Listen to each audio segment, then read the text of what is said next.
Hello मेरे प्यारे students, मैं संदीप कुमार आप सभी लोगों का संदीप सर क्लास में बहुत बहुत स्वागत करता हूँ। बच्चों, आशा करता हूँ आप सब लोग बहुत अच्छे होंगे, घर पे बहुत सुरक्षित होंगे और आपकी पढ़ाई बहुत अच्छे से चल रही होगी। आज हम एक इम्पॉर्टेंट टॉपिक पर डिस्कस करने वाले हैं। इस टॉपिक का नाम है गवर्नमेंट बजट।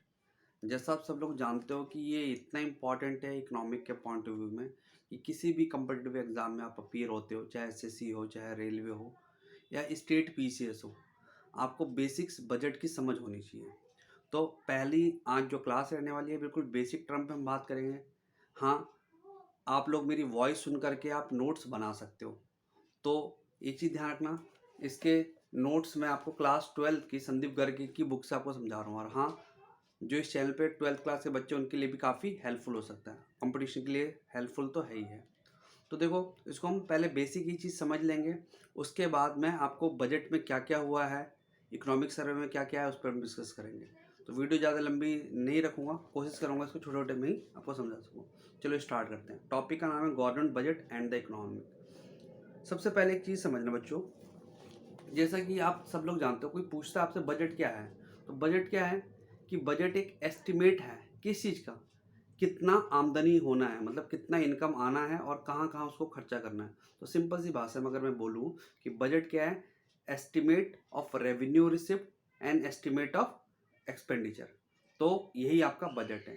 अगर मैं बात करूँ कि क्या सर हमारे संविधान में कहीं बजट के बारे में जिक्र है, तो याद रखना आर्टिकल नंबर 112 में ये कहा गया है कि एक एनुअल फाइनेंशियल स्टेटमेंट होगा, जिसको हम बजट के रूप में बोल सकते हैं, एनुअल फाइनेंशियल स्टेटमेंट।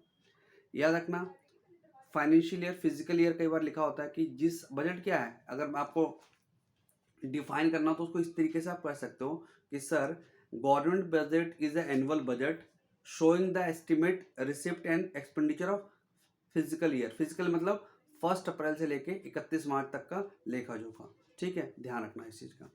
देन कई बार आप वर्ड सुने होंगे कि सर जो बजट होता है हम उसको 3 लेवल में बांट सकते हैं। मतलब हम कह सकते हैं central budget, state budget and local budget. याद रखना, जो सेंट्रल बजट है इसी को हम यूनियन बजट के नाम से भी बोलते हैं। और जो बजट है वो पेश होने से पहले पार्लियामेंट के समक्ष रखा जाता है, ठीक है, जिसको हम बोल सकते हैं कि अप्रूव्ड बाय द पार्लियामेंट। यहाँ पे एक चीज़ ध्यान रखना। बेटा एक चीज़ समझ में आ रहा होगा कि सर बजट का मोटिव क्या होता है। तो भाई सिंपल सी बात है, आप जैसे जानते इकोनॉमिक्स पढ़ते हो तो कि हमारे जो रिसोर्स है अनलिमिटेड है। तो कहीं ना कहीं बजट का जो पर्पज़ है, पहला पर्पज़ ये है कि रीएलोकेट करना रिसोर्सेज को। ठीक है, कि कहाँ पे कितना बांटना है, कहाँ पे क्या पैसे रखने हैं। अगर मैं बात करूँ यहाँ पे, फिर कहीं ना कहीं साथ साथ बजट का एक और भी ऑब्जेक्टिव होता है कि कहीं ना कहीं जो समाज में अमीर अमीर होता आ रहा है या गरीब गरीब, तो कहीं ना कहीं हम reduce inequalities in the income and wealth, कम से कम हम इनके बीच में गैप कम कर सकें। देन थर्ड पर्पज है इकोनॉमिक में स्टेबिलिटी हो सके, स्थिरता ला सके। ठीक है, स्थिरता रहेगी तो आप पढ़ते हो कि सर इन्फ्लेशन डिफ्लेशन, जो आगे हम चलकर डिस्कस करेंगे इस चीज़ को। और कहीं ना कहीं सर मैनेज करना पब्लिक इंटरवाइज को। तो ये हमारा हो गया ऑब्जेक्टिव्स। अगर हम बात करें और साथ साथ इकोनॉमिक ग्रोथ, भाई एक चीज़ ध्यान रखना, जो ग्रोथ है, ग्रोथ होगा तो कहीं ना कहीं डेवलपमेंट होगा। तो मतलब हम कई बार पढ़ते हो कि ग्रोथ एंड डेवलपमेंट क्या है, तो growth is the part of development. ठीक है, growth is the part of development. तो कहीं ना कहीं साथ साथ जो बजट का पर्पज होता है रीजनल डिस्पैरिटी को कम करना। तो ये सब चीज़ें कई बार क्वेश्चन पूछ भी ले आता है, which of the following statement is correct regarding objective of government budget. तो ये पॉइंट्स आपको पता होने चाहिए। अगर मैं कंपोनेंट की बात करूं तो कंपोनेंट हम कह सकते हैं कंपोनेंट दो है, एक रेवेन्यू बजट और एक है कैपिटल बजट। तो जब रेवेन्यू बजट की बात करते हैं तो उसमें दो चीज़ें आती है, एक रेवेन्यू रिसिप्ट और रेवेन्यू एक्सपेंडिचर, दूसरी तरफ capital receipt and capital expenditure. तो सबसे पहले आज जो हम स्टार्ट बात करेंगे वीडियोस में सिर्फ रिसिप्ट की बात करेंगे, उसके बाद हम नेक्स्ट वीडियो में हम उसकी बात कर लेंगे। तो पहले समझो रिसिप्ट क्या है सर।